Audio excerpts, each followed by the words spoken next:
آج 5 جولائی ہے اور ہمیں پتہ ہے کہ اس دن پاکستان میں مارشل لاء لگا تھا جبکہ ذوالفقار بھٹو کی ڈیموکریٹک گورنمنٹ کو ہٹایا گیا تھا۔ تب بھی جب مارشل لاء لگا تھا تو ایک بہت بڑی وجہ اس کی کہ امریکہ خوش نہیں تھا ذوالفقار علی بھٹو سے، اور بلکہ ہنری کسنجر کی ایک کوٹ کی جاتی ہے کہ اس نے تھریٹن کیا تھا کہ we will make you horrible example.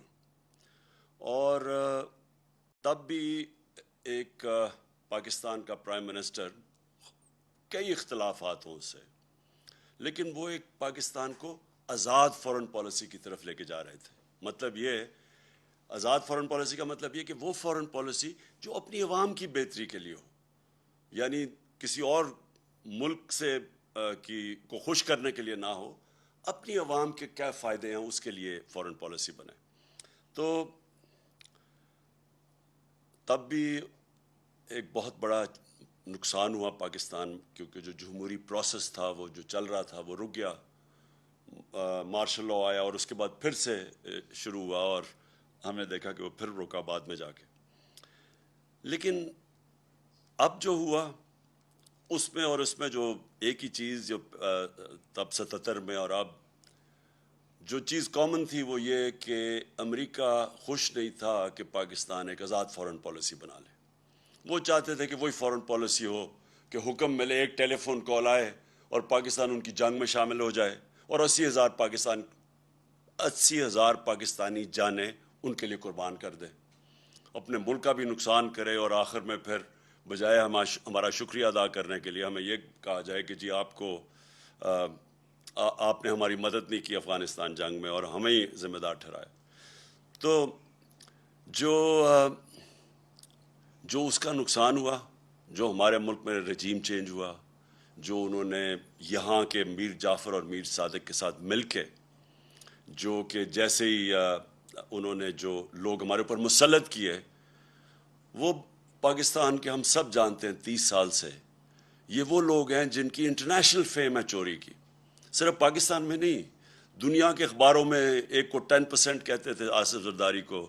Nawaz Sharif کے اوپر BBC کی فلم بنی ہوئی ہے کہ کیسے انہوں نے وہاں ایک قاضی فیملی کو پیسے بھجوائے۔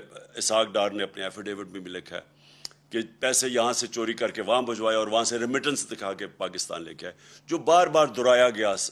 فیک اکاؤنٹس یہی سسٹم تھا، یہاں سے ہنڈی حوالے سے پیسے باہر بھجواؤ چوری کر کے، اور ادھر سے پھر ریمیٹنسز دکھا کے پاکستان پیسہ لے کے آؤ۔ تو اس کے اوپر بھی فلم بنی ہوئی ہے نواز شریف کے اوپر۔ تو یہ وہ لوگ جو پہلے انہوں نے چوری کی، NRO 1 مل گیا، مشرف نے معاف کیا، پھر سے یہ 10 سال آئے، پھر انہوں نے چوری کی۔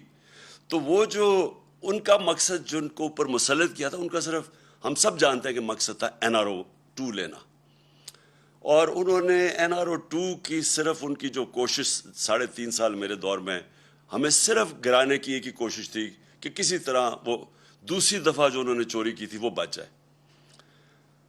اب آج کا میں جو اصل وجہ سے میں نے آج یہ آپ کے سامنے قوم کے سامنے ہوں وہ یہ کہ دیکھیں، ایک پہلے سازش ہوئی، پھر ایک کرپٹ سیٹ اپ کو اوپر لے کے آئے، اور پھر انہوں نے اپنا NRO 2 لیا، اور اس کے بعد جو قوم کو یہ کہہ کے آئے تھے کہ ہم مہنگائی کم کریں گے، مہنگائی کے سارے ریکارڈ توڑ دیے۔ آج ساری قوم جانتی ہے کہ کبھی پاکستان میں اس طرح کی مہنگائی اتنے تھوڑے ٹائم میں نہیں ہوئی، اور یہ صرف 2008 میں، یعنی 14 سال پہلے اس طرح کی مہنگائی تھی۔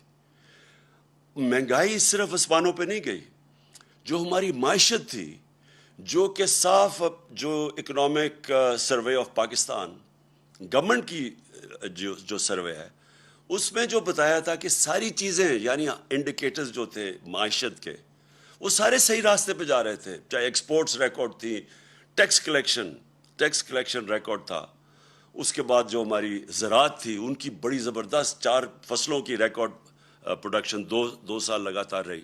تو ہر چیز جب پازیٹو پہ جا رہی تھی، جب ہماری IT جو فیوچر ہے پاکستان کا، اس کی جب ہم نے جو ان کو انسینٹیوز دیے وہ بھی 75% 2 سالوں میں ایکسپورٹس بڑھی تھی۔ تو جب ایک ملک صحیح راستے پہ جا رہا تھا, انڈسٹری بھی گرو کر رہی تھی, روزگار میں یہ سب سے بر صغیر میں ورلڈ بینک کی سروے سب سے زیادہ روزگار پاکستان دے رہا تھا, اس وقت کے اوپر یہ سازش کی گئی. اور پھر جب لوگ پہلے ہی تنگ تھے, پہلے قوم کی خودداری جاگ گئی.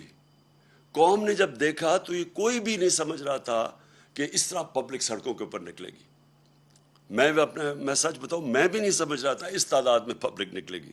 عموماً تو لوگ جب حکومت جاتے ہیں خوشیاں مٹھائیاں بانٹتے ہیں, تو پبلک سڑکوں کے اوپر آ گئی. یہ کوئی بھی جو سازش کرنے والے تھے ان کے ذہن میں بھی نہیں تھا کہ اس طرح پبلک سڑکوں پہ نکلے گی. انہوں نے سمجھا تھوڑی دیر کے بعد یہ پبلک تھک جائے گی, گرمی بہت ہے.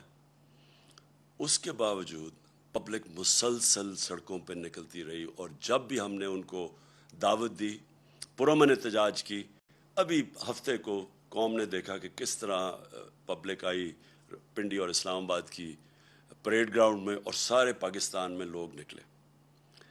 اب جو ہو رہا ہے پاکستان سے, میں اس کی طرف اب آنا چاہتا ہوں کہ بجائے یہ جو جنہوں نے بھی سازش میں ملوث تھے ان کو یہ سوچنا چاہیے کہ جب عوام ایک طرف کھڑی ہو گئی ہے, ان کو قبول ہی نہیں کر رہی, ان چوروں کو نہیں عوام قبول کر رہی, ان کو چور بھی کہتی ہے, غدار بھی کہتے ہیں, اور ان غدار ایسے کہ ان کا انٹرسٹ ہی پاکستان میں نہیں ہے, ان کے پیسے باہر پڑے ہوئے ہیں, ان کا اصل انٹرسٹ ان کے پیسے ہیں, ان کا نظریہ پیسے ہے.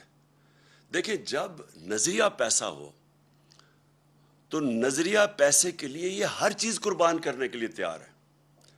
یہ ان کو موقع ملے یہ اسرائیل کو بھی ریکگنائز کریں گے, ان کو موقع ملے یہ کشمیریوں کی قربانیوں کی قبریں کھود کے, یعنی ان کو قربانیوں کو نظر انداز کر کے ہندوستان سے بھی ٹھیک اپنی دوستی کر لیں گے, کیونکہ ان کے پیسے کو جدھر فائدہ ہو.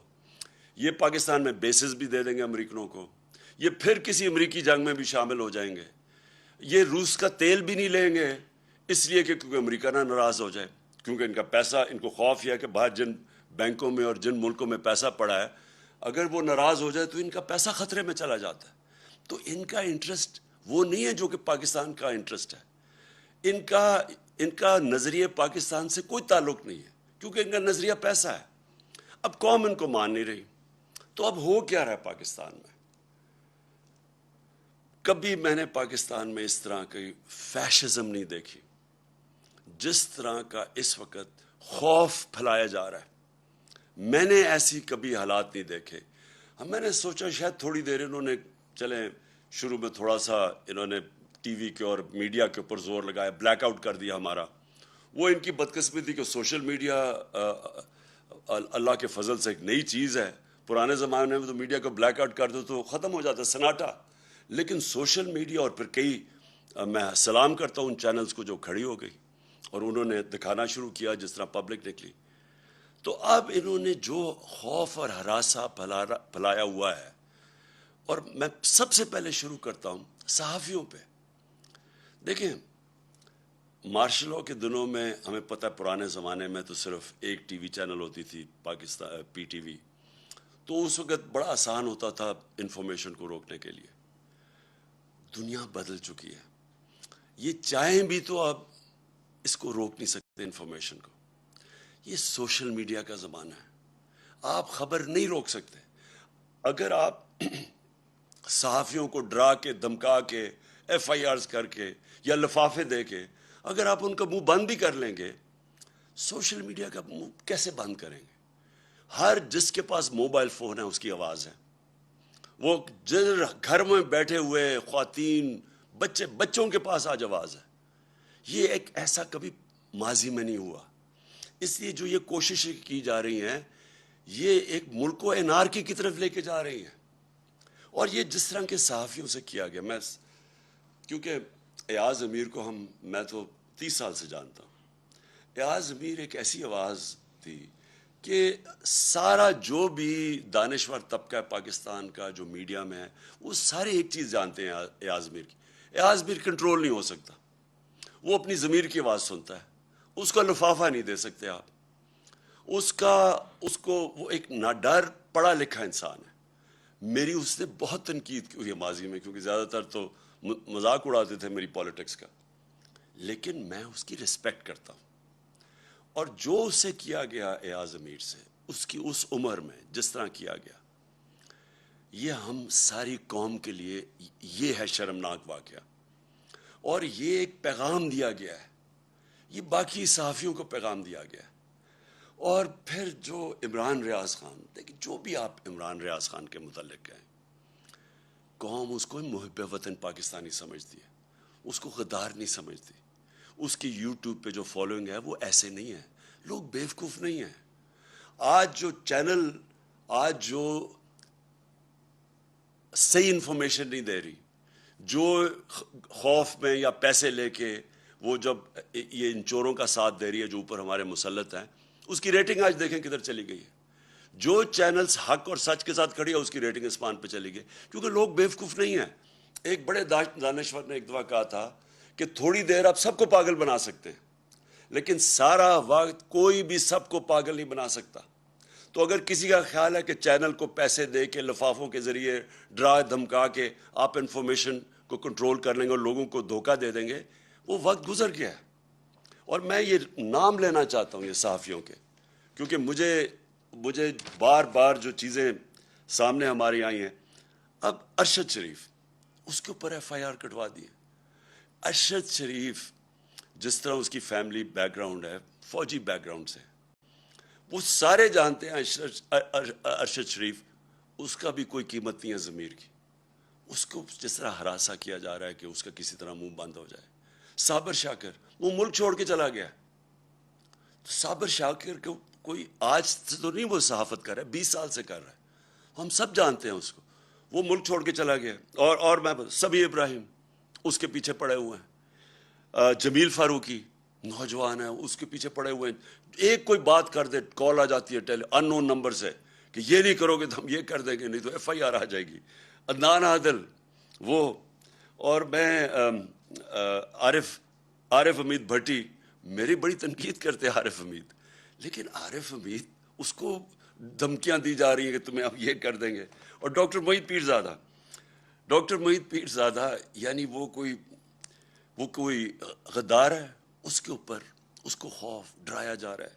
اور میں سیاست پی کے کا خاص طور پہ کہنا چاہتا ہوں، ایک عدیل نوجوان ہے، وہ کینیڈا چلا گیا ہے کیونکہ اس کو اتنا انہوں نے خوف ڈرایا اور دھمکایا. ہمارا ارسلان، ہمارے تحریک انصاف کے وہ سوشل میڈیا کے ہیڈ، ان کے گھر میں چلے گئے.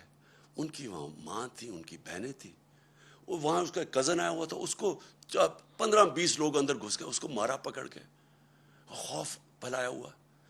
پھر ہمارے سوشل میڈیا ایکٹیوسٹ، وہ یوٹیوبرز، ٹک ٹاکرز، وہ میرے پاس آئے، وہ کوئی بات کرنے وہ اسی دوران میں آئے، ان کو کال چلی گئی وہاں سے، کہ آپ نے یہ نہیں کہنا، وہ نہیں لکھنا. دیکھیں بات سنیں، میں آج یہ سوال پوچھتا ہوں سب سے، اپنی قوم سے، اور میں اپنی جوڈیشری سے سوال پوچھتا ہوں، کیا پاکستان میں فنڈامنٹل رائٹ سسپینڈ ہو گئے ہیں؟ پہلے بتا دیں کیا مارشل لاء لگ گیا یہاں؟ کہ یہ کون سی آئین اجازت دیتا ہے ان چیزوں کا؟ یہ تو میں نے آپ کو گنایا ہے. میری جو اپنی پارٹی ہے، جو کیمپین پہ نکلا ہوا ہے جو 20 حلقوں میں، وہاں جا کے جی وہ موزم جو تو یہ اس کے اوپر ایف آئی آر کاٹ دی. ایک شرافت لڑکا ہے، وہ ہماری کیمپین کرا تھا، اس کو، وہ پیسے والا آدمی ہے، 40,000 روپے کی چوری کے کیس میں اس کو اندر جیل میں ڈال دیا. وہ وہاں سے نکلا، پھر اس کو جیل میں پکڑ کے ڈال دیا جب وہ اس پہ ایک کیس میں فارغ ہوا. یعنی یہ کیا کوشش ہو رہی ہے؟ میں پھر سے اپنی ادب سے اپنی عدلیہ سے پوچھتا ہوں کہ کیا ملک میں فنڈامنٹل رائٹ سسپینڈ ہو گئے ہیں؟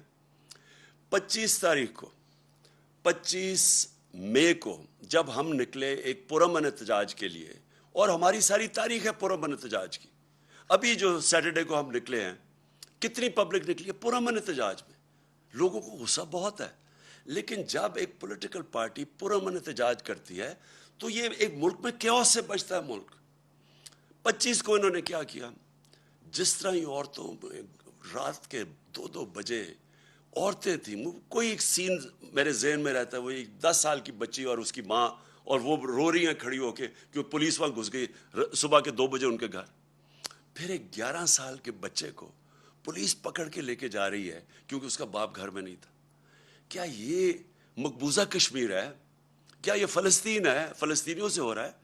کون سی دنیا میں ایک اپنی حکومت اپنے لوگوں سے وہ کرتی ہے جس کی کوئی تاریخ ہی نہیں ہے؟ بتائیں ہماری کوئی تاریخ ہے انتشار کی؟ ہم ہمیشہ قانون کے بیچ میں رہے ہیں، ہم نے ہمیشہ قانون کی حکمرانی پہ چلے ہیں۔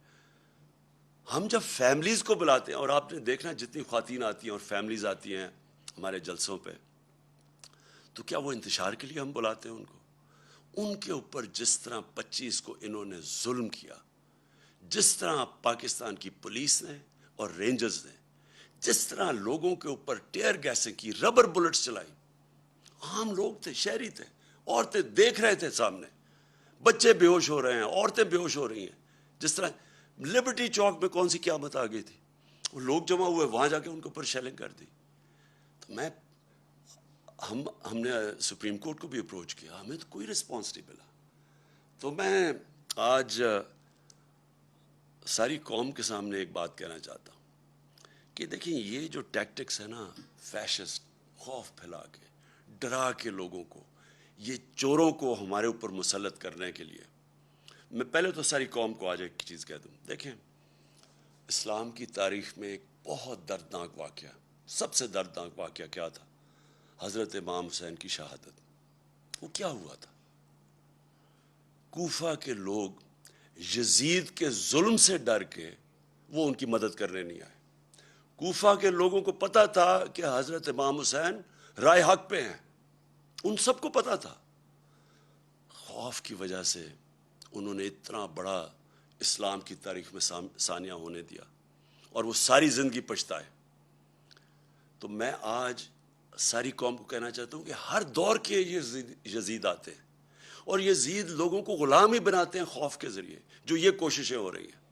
ایف آئی آرز، میرے اوپر 15 ایف آئی آرز کٹی ہوئی ہیں، ہماری ساری سینئر لیڈرشپ، دہشت گردی کے کیس ہمارے اوپر کیے ہوئے ہیں، اور یہ صرف ایک وجہ سے کہ ہم کہیں ڈر کے تو چپ کر کے بیٹھ جائیں گے۔ دیکھیں میں آج اپنی قوم کے سامنے یہ کہنا چاہتا ہوں کہ دیکھیں میں چپ ہوں جب سے یہ ہوا سب کچھ، مجھے تو سب پتہ ہے کہ کس نے کیا کیا۔ میں صرف اور صرف اپنی قوم کے لیے کہ میں چاہتا ہوں میرے ملک کو نقصان نہ پہنچے، میں چپ کر کے بیٹھا ہوں، میں کوئی بات نہیں کرتا، کیونکہ مجھے پتہ ہے کس طرح یہ ساری سازش ہوئی تھی اور کون کون ملوث ہے۔ میں نے ایک ٹیپ بھی، ایک ویڈیو بنائی ہوئی ہے، محفوظ جگہ پہ رکھی ہے، کہ اگر مجھے کچھ ہوتا ہے تو وہ بھی پبلک کو پتہ چلے گا کہ کون کون کیریکٹرز نے کیا کیا کیا ہے، یہ جو ملک کو، اس ملک سے جو اتنی بڑی غداری کی ہے وہ کس کس نے کی ہے۔ لیکن اگر اسی طرح ہمیں دیوار کے ساتھ لگا دیا گیا اور اسی طرح یہ ہراساں کیا گیا، تو میں مجبور ہوں گا، پھر میں بولوں گا، میں پھر سب کچھ قوم کے سامنے رکھ دوں گا کہ کیا ہوا۔ یہ جو لاہور کا، یہ جو اس وقت پنجاب کا الیکشن ہو رہا ہے، جو حرکتیں کی جا رہی ہیں وہاں، پہلے تو مجھے یہ بتائیں کہ اس کا یہ حمزہ شریف، یہ 2.25 مہینے سے اس کا فیصلہ کیوں نہیں جلدی ہوا؟ ہمارے فیصلے تو رات کو عدالتیں کھل جاتی ہیں، 24 گھنٹے میں، 2 دنوں میں فیصلے ہو جاتے ہیں۔ یہ 2 مہینے میں فیصلہ نہیں ہوا کہ کیا یہ ایک آئینی طور پہ وزیر اعلیٰ بن بھی سکتا تھا یا نہیں؟ وہ اور بات ہے کہ ان دونوں کو انڈر ٹرائل تھے، کبھی ان کو اجازت ہی نہیں دینی چاہیے تھی، ان کو تو پیپر ریجیکٹ ہو جانا چاہیے تھے، ان کے تو ایف آئی اے میں 16 ارب روپے کے کیسز تھے، پہلے تو ان کو اجازت دے دی، اس کے بعد جا کے جب ڈسکوالیفائی کر دیا سپریم کورٹ نے، تو اس کے بعد کیسے یہ رہ گیا اتنی دیر وزیر اعلیٰ؟ اور وہاں وزیر اعلیٰ نہیں، جس طرح یہ پولیس کا استعمال کر رہا ہے، جو یہ ہراساں کر رہا ہے، جو ذرا پنجاب کے اندر اس وقت جو بائی الیکشنز میں جو ہر جگہ سے آوازیں آ رہی ہیں کہ پوری طرح انتظامیہ ملوث ہے ان کو الیکشن جتانے کے لیے۔ الیکشن کمیشن، کیا یہ طریقہ ہے کہ الیکشن کمیشن کو ساتھ ملا لیں، ایڈمنسٹریشن کو ساتھ ملا لیں؟ اور کیا یہ الیکشن ہے ملک میں؟ جو سندھ کا لوکل گورنمنٹ الیکشن ہوا ہے، ذرا صرف تفتیش کریں انڈیپینڈنٹ لوگ جا کے کہ اندرون سندھ میں ہوا کیا ہے۔ 15% لوگوں نے کیوں نہیں کھڑے ہوئے؟ 15% لوگ کھڑے ہی نہیں ہوئے، آن اپوز جیت گئے۔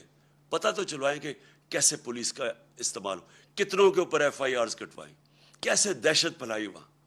تو یہ تو کوئی جمہوریت نہیں ہے، یہ تو ایک بالکل ہی فیشزم کی طرف جا رہے ہیں کہ کرپٹ، پہلے آپ غلطی کرتے ہیں، ایک ایک سازش کے اندر شرکت کرتے ہیں ایک بیرون ملک کی، پھر چوروں کو اوپر بٹھا دیتے ہیں، وہ ملک کو تباہ کر دیتے ہیں، معیشت کا اور معیشت نیچے اور مہنگائی اوپر، اور پھر ان کو اوپر مسلط کرنے کے لیے سارے ادارے تباہ کرتے ہیں، ملک کے سارے ڈیموکریٹک انسٹیٹیوشنز تباہ کرتے ہیں، الیکشن کمیشن کو، انتظامیہ کو، ان کو ساروں کو استعمال کرتے ہیں ان کو پاور میں رکھنے کے لیے۔ میری درخواست ہے اپنے سارے ملک کے اداروں کو، اپنی قوم کو، کہ یہ ایک فیصلہ کن وقت ہے۔ یہاں اگر ہم نے کسی وجہ سے، میں قوم کو اب کہہ رہا ہوں، خوف کے بت کے سامنے جھک گئے تو یہ آگے یہ چوروں کا یہ وہ کریں گے اس ملک کے ساتھ کہ یہ یاد رکھیں کہ یہ 30 سال سے دونوں پارٹیز پاور میں ہیں، 30 سال سے ان کے ہوتے ہوئے۔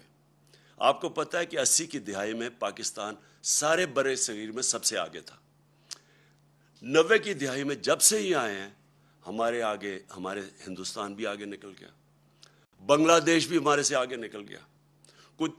ہم تو پاکستان کے ساتھ بڑے، کوئی تصور ہی نہیں کر سکتا تھا کہ بنگلہ دیش پاکستان سے آگے نکل سکتا ہے۔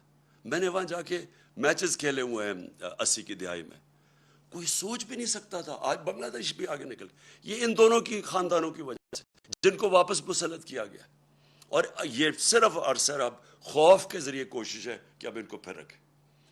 میں ساری قوم کو کہتا ہوں کہ ہم نے یہ جو 20 الیکشن لڑنے ہیں، بائی الیکشنز پنجاب کے اندر، ہم ساری قوم نے گھروں سے نکل کے ووٹ دینی ہے۔ ہم نے ان کی دھاندلی کے باوجود ان کو ہرانا ہے، کیونکہ یہ پاکستان کی جنگ ہے، یہ کوئی پولیٹکس نہیں ہو رہی، یہ اس ملک کے لیے جہاد لڑی جا رہی ہے، کیونکہ اصل میں یہ حقیقی آزادی کی جہاد ہے، اور اس میں آپ نے سب نے شرکت کرنا ہے۔ یہ نہیں ہو سکتا کہ آج سارے لوگوں کے اوپر جو ملک جہاد لڑ رہے ہیں قانون کی بالادستی کے لیے اور اس ملک میں اداروں کو مضبوط کرنے کے لیے، جمہوریت کے لیے، ان کے اوپر ایف آئی آرز ہو جائیں، اور جو 30 سال سے ملک کو لوٹ رہے ہیں وہ دندراتے پھر رہے ہیں، آصف زرداری ایسے پھر رہا ہے جس طرح کہ وہ پاکستان کا کوئی بادشاہ ہے، دوسری طرف وہ نواز شریف چوڑا ہو رہا ہے، وہ واپس آنے کی سوچ رہا ہے، وہ اسحاق ڈار جو کہ ملک سے باہر بھاگا ہوا تھا، جس کا ایفیڈیوٹ بھی ہے حدائبہ پیپر مل میں، وہ تیاری کر رہا ہے واپس آنے کی۔ شہباز شریف اور حمزہ شریف جن کے اوپر 16 ارب روپے کے ایف آئی کے کیسز تھے، جس میں 4 گواہ اب تک جب سے ہی آئے ہیں 4 گواہ مر چکے ہیں، ایک انویسٹیگیٹر مر چکا ہے اور ایک کو اب ہارٹ اٹیک ہوا ہے۔ اور کیا وہ کون کیمپین کر رہی ہیں اس وقت پنجاب میں؟ مریم۔ یہ مریم وہ ہیں جنہوں نے سارے ٹی وی کے اوپر جا کے کہا 2014 میں، ان کی چلتی ہے وہ، کہ میری لنڈن تو پاکستان، لنڈن چھوڑے پاکستان میں بھی کوئی پراپرٹی نہیں۔ جب یہ کہہ رہی تھی ان کو نہیں پتا تھا کہ 2 سال کے بعد، کیونکہ اللہ الحق ہے، پینما کا انکشاف ہو جاتا ہے، جدھر پتہ چلتا ہے کہ لنڈن کے سب سے مہنگے علاقے میں لنڈن جانتا ہوں، سب سے مہنگے علاقے میں 4 بڑے بڑے مہنگے ترین اپارٹمنٹس ان کے نام پہ ہیں۔ جب یہ 2014 میں کہہ رہی تھی تب ان کے نام پہ تھے، اور 2016 میں انکشاف ہو جاتا ہے۔ پھر عدالت میں جا کے ان کو سزا ہونی چاہیے تھی کہ اوتھ کے اوپر یہ کہتے ہیں، ایک کانٹریکٹ دیتے ہیں جس میں جس فونٹ، جسے کلیبری فونٹ کہتے ہیں، وہ نکلتی ہے فونٹ جس میں کانٹریکٹ لکھا جاتا ہے، وہ 2007 میں آتی ہے اور 2006 میں کانٹریکٹ سائن کر جاتا ہے، یعنی جعلی کانٹریکٹ، سیدھا جیل تھا اس کے لیے۔ بدقسمتی ہمارے ملک کی کہ طاقتور پکڑے نہیں جاتے، اور ایف آئی آرز کن کے اوپر ہو رہی ہیں؟ سوشل میڈیا ایکٹیوسٹ، وہ صحافی جو کہ سچ لکھ رہے ہیں۔ ہمارا اللہ کا حکم ہے امر بالمعروف، اچھائی کے ساتھ کھڑے ہو۔ یہاں یہ سارا نظام ہمیں کہہ رہا ہے برائی کے ساتھ کھڑے ہو، اچھائی کے ساتھ کھڑے ہو گے تو ایف آئی آر کٹ جائیں گی۔ سارے ملک کا نظریہ بھی تباہ کر رہے ہیں، رول آف لا بھی تباہ کر رہے ہیں، ادارے بھی تباہ کر رہے ہیں۔ نیب بھی آج گئی، نیب کا انہوں نے اب خود ہی نیب کے جج اپوائنٹ کریں گے، اپنے کیسز اپنے جج، یعنی ملزم اب قاضی بن جائے گا۔ ایف آئی اے تباہ، نیب تباہ، پارلیمنٹ یہ جو ہے، اگر نیشنل اسمبلی میں راجہ ریاض اگر اپوزیشن لیڈر ہیں تو سمجھ رہے ہیں وہ کیا رہ گئی نیشنل اسمبلی کی اہمیت۔ ادھر پنجاب میں عجیب ہی مذاق ہو رہا ہے، وہ ایک غیر آئینی طور پہ وہ وزیر اعلیٰ بنا ہوا ہے، وہ بھی تباہ۔ الیکشن کمیشن کے اوپر کسی کو اعتماد نہیں ہے، چیزیں نکلتی آ رہی ہیں کہ کس طرح، صرف ان کا ایک مقصد ہے کسی طرح اس سیٹ اپ کو اوپر رکھنے کے لیے۔ تو اس لیے میں اپنی آج ساری قوم کو کہتا ہوں کہ ہمیں اب کھڑا ہونا پڑے گا. ہمیں یہ ساری جو فیشسٹ ٹیکٹکس خوف کے ذریعے ہمیں ڈرا دھمکا کے یہ تسلیم کروا رہے ہیں، ہم نے سب نے اس کے خلاف کھڑا ہونا ہے. اور سب سے پہلے ہم نے یہ جو 20 بائی الیکشنز ہیں پنجاب میں، انشاءاللہ ان کے اندر ہم نے ان کو دھاندلی کے باوجود شکست دے کے، اور انشاءاللہ اس کے بعد ہمارا جو ایک ہی طریقہ پاکستان کو اس مشکل وقت سے نکالنے کا، وہ ہے صاف اور شفاف الیکشنز. پاکستان پائندہ باد.